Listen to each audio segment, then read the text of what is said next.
Saya mohon maaf ini sini. Video channel saya ni lebih kepada Guppy dan beta, tapi lebih pada Guppy lah. Okey. Sebelum saya masuk ulah tajuk 16 penyakit Guppy dan beta, tapi sebelum tu subscribe lah channel saya ni. Lepas tu komen atau view lah video-video saya yang lepas. Okey. Terima kasih yang sudah subscribe. Yang belum subscribe tu, apa lagi? Tekan kat bawah. Okey. Okey, video kali ni saya nak cerita pasal 16 penyakit ikan Guppy, termasuk juga beta lah, sebab benda ni kehidupan dalam air, ikan hiasan dalam air. Biasanya kalau kehidupan dalam air ni, mereka penyakit dia biasanya sama saja. Macam kita lah, macam kita orang Malaysia dengan orang Negro juga sebut orang Jepun ke, mereka penyakit kita ni sama saja. Kita sebagai Malaysia. Okey, masih macam ikan pula, dia sama je penyakit dia. Okey. Sebelum saya masuk pembahasan pasal 16 penyakit tu dan cara rawatan dia, sebelum tu saya akan cerita sedikit pasal pencegahan dia lah. Okey. Macam orang kata ni, mencegah lebih elak daripada merawat. Betul aku. Macam ikan pun sama, mana mencegah dia lebih elak daripada merawat penyakit tu. Okey. Mula saya akan cerita pasal mencegah dia. Okey, baru saya akan masuk pasal penyakit tu. Okey. Yang pertama, mula-mula kita kena jaga parameter dan suhu air. Yang lebih ideal lah. Video saya sebelum ni saya ada cerita, boleh tengok atas ni, boleh klik link. Cuma nak asikkan air tu, nak ambil air macam mana apa semua. Okey, boleh tengok link kat atas. Okey, yang tu yang pertama, jaga parameter air. Lepas tu beri ikan anda yang secukupnya. Jangan beri ikan terlalu banyak, bagi makanan apa semua. Bagi ikan yang secukupnya. Okey. Okey, yang ketiga adalah rawat akuarium secara teratur. Maksudnya waktu tukar air lah, waktu tukar air tu selalulah kena selalu tukar lah. Ni biarlah sampai 3 minggu tak tukar air, sampai air dah kotor, matilah ikan tu. Okey, eloknya tukarlah air selalu, jangan lupa tukar tu. Yang penting air kena tukar. Okey, yang keempat, akak ikan yang sudah mati dalam akuarium. Bila nampak ikan dah mati dalam akuarium tu, janganlah dibiarkan. Nanti dia memburuk, lepas tu dia akan menyebabkan bakteria lah. Dia akan menjagati pada ikan lain. Nampak ia dah mati, angkat buang. Okey, yang seterusnya, lakukan pengamatan periksaan cara menerus setiap hari. Maknanya tengok ikan tu hari-hari lah, jangan 2-3 hari baru tengok. Kita tak tahu dia benar, bila dah kena penyakit ni, kita akan nampak dekat ikan tu. Mana bila dah kena penyakit, kita rawat lah tu, jangan dibiar kat situ, nanti dia akan menjagati ikan lain. Okey, yang terakhir untuk mencegah ikan kena penyakit, kuranting dulu ikan yang kita bawa beli tu. Kita tak tahu fang daripada orang lain tu macam mana air dia, ataupun dia dah kena penyakit ke, fang dia ada penyakit ke. Pada datang kat kita, kita campur dengan ikan lain, walaupun jenis yang sama, strain yang sama, kita asin juga. Asin dulu 2-3 minggu, dah tengok, dah biar, dah tukar air 2-3 kali, baru kita campur dengan ikan lain. Mana tahu kita nak breed dengan ikan lain, dengan ikutlah. Maknanya kau boleh kuarantin dulu. Walaupun kita beli dengan orang lain, kita tak tahu dia ada penyakit ke tak, elak daripada penyakit. Okey, sebelum saya masuk 16 penyakit ikan Guppy atau beta, faktor utama ikan ni dia stres. Okey, saya nak cerita sikit pasal ikan stres lah. Mana stres ni dia akan melemahkan sistem imunisasi ikan, ataupun kekebalan ikan tu lah, dan membuatkan dia lebih mudah terkena infeksi ataupun parasit dalam air lah. Okey, lepas tu ada banyak faktor lah ikan ni boleh jadi stres. Ikan Guppy atau beta ni habitat dia ni dekat paya ataupun dekat sungai, mana pun dengan pokok, dengan tumbuhan lah. Okey, bila kita pelihara dia, kita letak dalam akuarium, maknanya tak letak pokok macam saya ni, tak ada pokok lah. Okey, mana ada batu saja untuk ni lah. Okey, bila buat letak dalam akuarium ni, dia dah lari pada habitat dia, mana kadang ikan akan jadi stres. Okey, bila ikan jadi stres, dia akan mudah kena penyakit lah. Kalau boleh elakkan campur dengan, atau elakkan kau boleh jangan letak dalam satu akuarium tu banyak ikan. Ikan tu lah, maknanya akuarium besar ni letaklah dengan sesuai dengan jumlah dia, jangan terlalu banyak. Lepas tu jangan campur dengan ikan gap beta. Contoh gapi campur dengan beta, janganlah, nanti ikan gapi tu akan stres. Lah ikan beta ni ikan ganas sikit, nanti dia kejar ikan gapi tu, mati juga dia. Okey, lepas tu jagalah suhu air tu, jangan terlalu sejuk, terlalu panas, kadang benda ni akan menyebabkan ikan jadi stres jugalah. Okay, yang paling utama ikan stres adalah air lah. Maknanya air ni macam saya kata lah, tukarlah air selalu.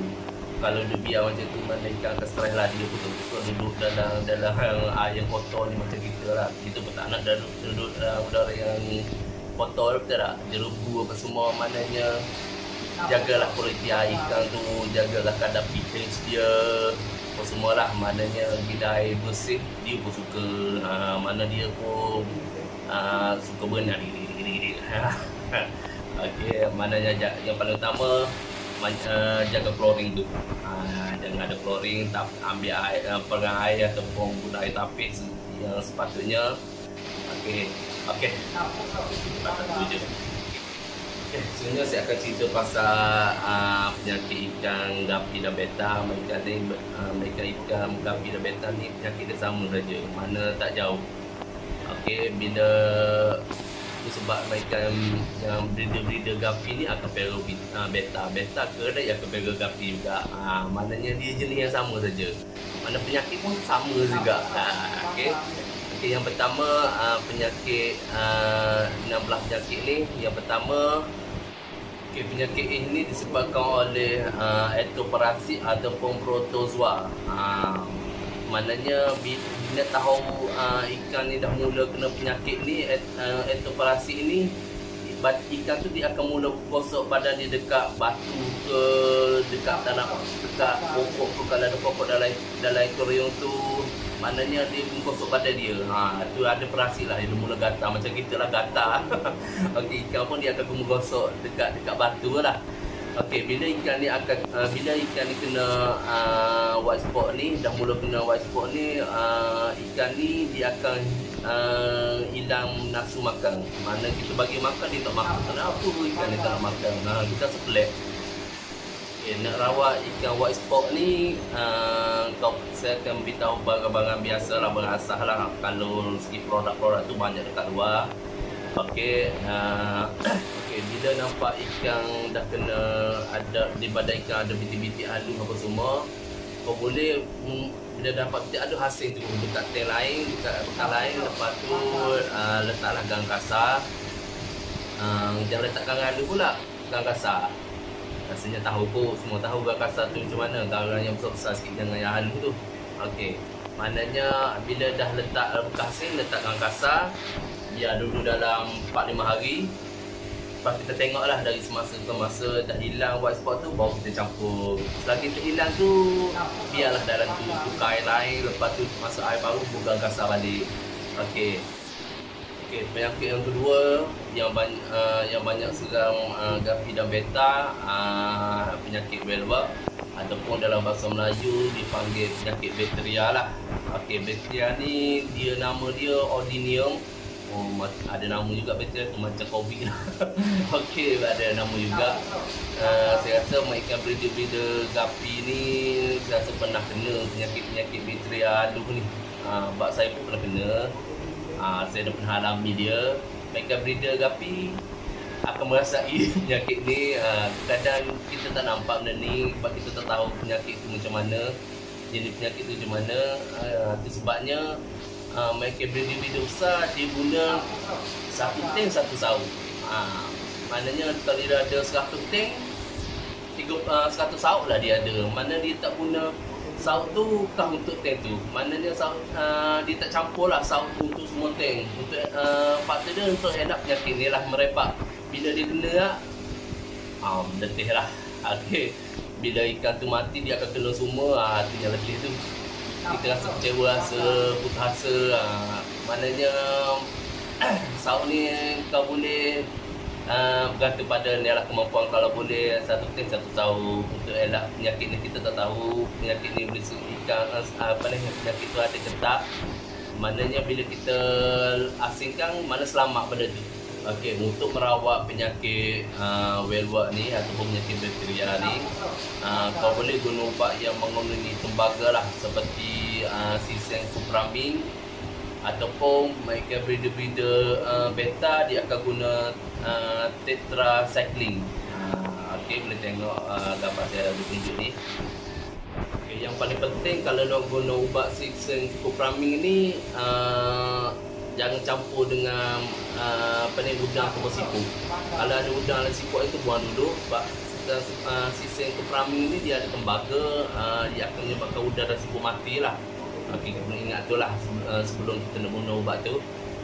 Tetracycline ni saya pun tak pasti boleh menyebabkan udang atau siput mati atau tak. Okey, tapi ubat tu berkesan jugalah untuk merawat penyakit bakteria ni ataupun penyakit wellwork ni lah. Okey, samping tu juga ada yang orang kata boleh tutup lampu. Saya pun tak pastilah kenapa tutup lampu tu boleh matikan penyakit bakteria. Saya pun tak ada ilmu pasal tu. Ada orang kata tutup lampu. Okey, penyakit yang ketiga yang banyak seram gapi, sirip dan ekor yang merapak ataupun memborok ataupun pecah apa semua, ataupun ekor dia jadi macam biasa ikan ekor tu dia data tu dia straight, lepas tu dia akan jadi kecut ataupun dia jadi pecah. Maknanya jenis yang sama lah, dia banyak serang pada ekor lah. Mana ni benda ni disebabkan bakteria juga. Bakteria ni bakteria lain lah banding dengan ordini yang tadi. Dia banyak lebih pada serangan pada ekor lah. Bila nampak ikan kena macam tu, dah mula badan dia dah lemah ataupun ekor dah mula kecut, dah mula kecut tu, kau boleh asingkan bekas tank lain. Kau boleh rawat lah, sebab kalau tak dia akan mati. Sebab ikan kalau kita tak rawat, dia akan mati lah ikan ni. Biasanya yang menyebabkan ikan ekor jadi kecut ni sebabkan air lah. Air dah mula jadi kotor, air yang ada bakteria, dia akan mula ekor jadi kecut lah. Okey, untuk rawatan penyakit ni, kalau yang saya guna garam biru saja. Saya pernah kena mak ekor juga lah. Saya guna garam biru, dia menjadi ubat yang mengandungi antibiotik seperti tetracycline juga diguna juga, ataupun guna sisen paraga. Sisen pun ada banyak jenis, mana ada yang jenis tadi ataupun jenis paraga. Mananya ubat sisen ni dia banyak jenis, mana boleh guna juga, ataupun guna air yang mengandungi kualiti air yang tinggi lah, mana pH yang tinggi lah, boleh rawat tu. Tapi untuk penyakit jenis ekor je ni saya guna garam biru. Garam biru tu kesang lah. Setakat saya guna sekarang ni. Tapi kalau nak lebih-lebih tu pun dalam tetracycline pun boleh, sisen paragat pun boleh. Terpulang pada kita lah, ikut kemampuan macam mana. Saya guna garam biru saja. Okey, yang keempat adalah penyakit protozoa. Penyakit protozoa ni sejenis parasит halus. Parasит ni dia mudah merebak pada ikan lain juga. Kalau parasит ni lebih kepada menyerang kepada badan ikan, sisi ikan lah. Bila menyerang pada sisi ikan, dia akan masuk dalam badan ikan tu. Lepas tu dia akan serang pada otot ikan. Lepas tu dia akan mencapai kepada aliran darah ikan tersebut. Lepas tu ikan tu kiuk. Okey, kalau boleh protozoa ni wujud bila kita tak pakai heater lah. Macam saya tu memang tak pakai heater lah, memang akan kena penyakit tu lah. Ataupun kualiti air yang kotor lah, yang teruk lah. Sebab untuk air, makan diseduh, terang-terang untuk air. Okey, untuk merawat penyakit protozoa ni, kalau boleh pasang heater pada mula-mula asing dulu tank yang lain, lepas tu pasang heater untuk mengekalkan kestabilan air tu lah. mana untuk jaga suhu air bagi panas titik, bagi plastik ni mati. Okay. Samping tu juga boleh guna ubat melaside drink ataupun formalin untuk menyembuh ikan ni lah. Okey, samping tu juga boleh guna ubat yang saya sebut tadi, sisengpramine. Ubat ni dia banyak fungsi lah. Ada setengah ubat ni dia banyak fungsi. Okey, bila ubah-ubah ni kena tukarlah air 70% ataupun kita pindahlah bekas lain lah. Okey, seterusnya nombor 5, penyakit yang kena pada gapi adalah coronavirus ataupun orang kita panggil ni fungus. Kalau saya salah sebut, saya minta maaf, fungus. Okey, penyakit ni dia lebih kepada atas badan ikan. Dengan mulut dia lah, maknanya atas badan tu dia ada kelompok yang lebih besar sikit berbanding dengan white spot tu. White spot tu dia ada sikit, macam fungus ni dia besar sikit, macam ada macam macam pulak lah atas badan ikan tu. Okey, white spot ni dia disebabkan oleh bakteria juga, ataupun disebabkan air kotor tu juga. Bila fungus ni menyerang pada gapi, dia akan mana ikan ni sulit nak berenang lah. Lepas tu dia akan melumpuhkan pada otot ikan tu. Lepas tu ikan tu akan kiok. Okey, kalau kita lambat rawat, dia akan matilah. Okey, ikan ni lebih kepada menyerang kepada gapi betina lah.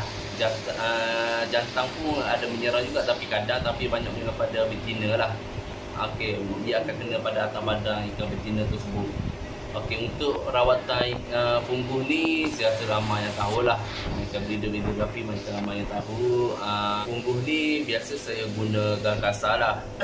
Gangkasa ni kadang-kadang dia menjadi, kadang-kadang tak. Mungkin menjadi tu mungkin dia baru nak naik lah. Bila tak menjadi tu mungkin dia dah serang pada otot ikan tu, mungkin dia dah merebak ke dalam badan.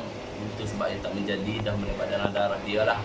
Okey, samping tu juga kalau nak rawat juga boleh guna ubat antibiotik. Macam ubat antibiotik saya sebut tadi, boleh guna Merisem ataupun formalin. Ubat ni mengandungi kimia yang kuat lah, yang boleh membunuh bakteria ni ataupun parasit fungus ni. Ataupun boleh untuk samping tu juga kau boleh tukar air, asingkan daripada tank yang asal tu, letak tank lain dulu, baru guna ubat yang saya sebut tadi. Okay, samping tu juga boleh guna Medicallium Pomegranate KMN4, betul lah saya sebut tu. Okay. Boleh guna ubat ni selama 30 minit untuk menyembuhkan fungus tu lah. Okey, Medicallium Pomegranate ni mengandungi adalah zat pemadanisasi yang kuat lah. Lepas tu tak boleh guna lebih daripada 10 ml dan 10 mg per liter. Kalau lebih dia akan membunuh ikan tu lah. Okey, ubat ni kena hati-hati.